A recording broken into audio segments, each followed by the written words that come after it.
Ukraine has said that a common understanding has been reached with the US on a peace deal aimed at ending the war with Russia. That's right, Shivan. In fact, a 28-point peace plan was presented to Kiev last week. The American and Ukrainian officials worked on the plan during weekend talks in Geneva. Now, in a post on social media, US President Donald Trump said that the original plan has been fine-tuned with additional inputs from both sides. He added that he's directed his special envoy, Steve Witkoff, to meet his Russian counterpart, Vladimir Putin.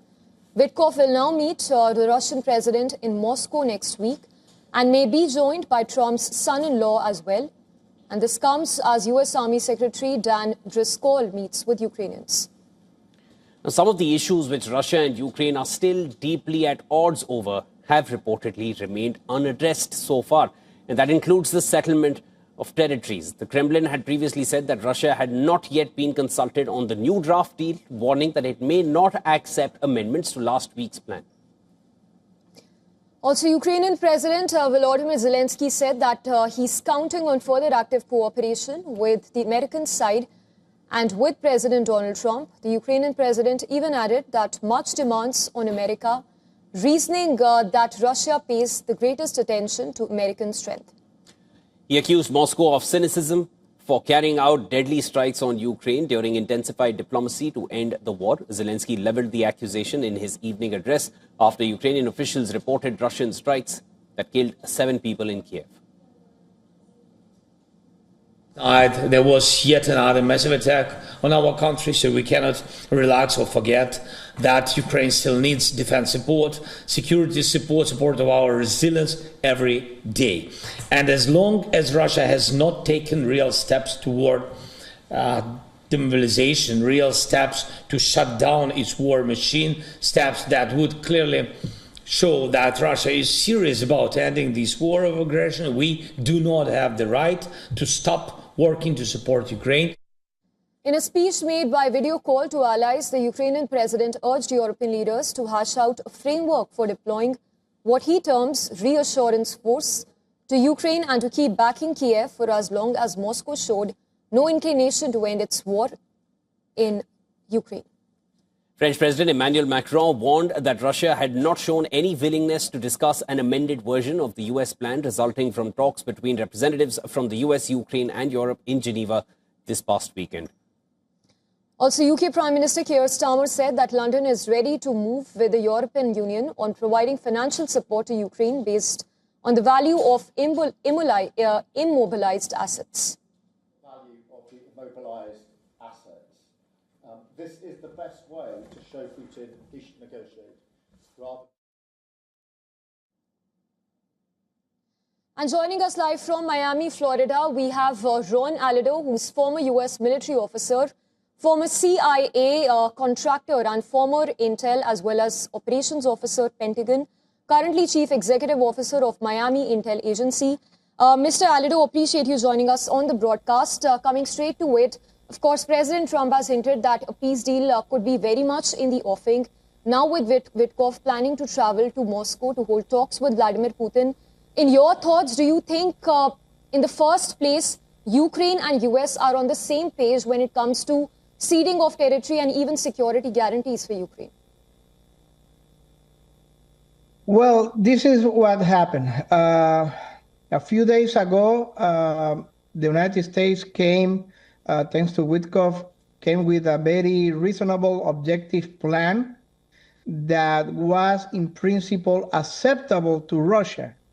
In principle, there were no big or major objections to Russia to that objective, neutral plan.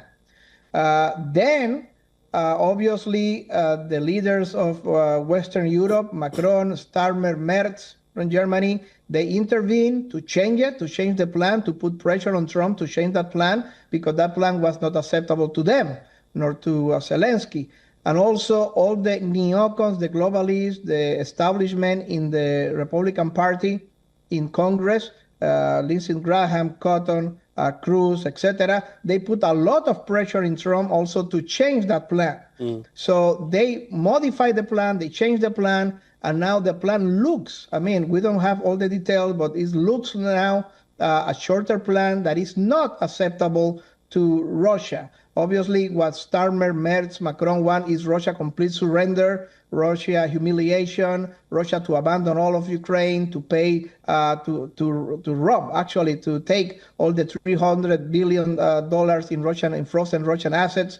They want to take all of that, destroy Russia, humiliate Russia, and apparently next week, Russia is the one that is going to be forced to say no to this new plan modified by the neocons, by the globalists. The original plan was okay for Russia, but not okay to the European leaders and not okay to Zelensky. Now the new plan looks okay to Zelensky, apparently for the leaks, but apparently next week, Putin is going to say no to that plan because obviously Russia is not going to surrender. Russia is going to continue until they achieve all their objectives.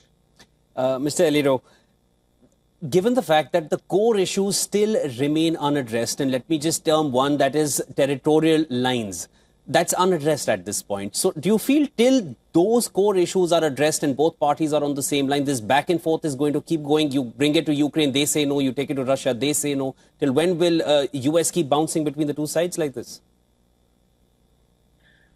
Well, Zelensky is under hard pressure by the European leaders, by his sponsors, Merz, Macron, Starmer, to not to cede any territory to Russia at all, to recover all the territory, to kick out Russia of all the territory, even to recover Crimea that was taken in 2014, because that is the objective of the Europeans. The Europeans want to basically to destroy Russia, to humiliate Russia, to bleed Russia using Ukraine as a tool for that. Also, Zelensky is under extreme pressure by the right-wing nationalist parties of Western and North Ukraine. These pro-Polish, pro-European segments in the Ukrainian politics are putting a lot of pressure in Ukraine not to cede any territory at all. But again, Trump is the one who is going to deciding what's happening, and Trump has to be very careful because he has very good people like J.D. Vance and Tulsi Gabbard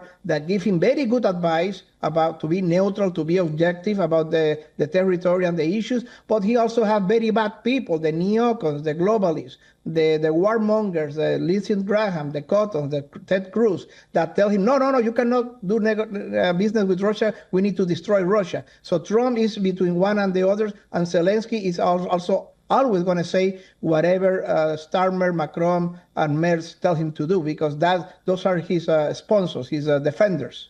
Well, good or bad, we'll leave it for Donald Trump to decide what's good for him and bad for him. But as far as the deal is concerned, the peace deal, there seems to be more pressure on Ukraine at this point because Russia continues to pummel them on the front lines. Let's see how this one pans out. That was Ron Aledo. Thank you so much for joining us, sir. Thank you.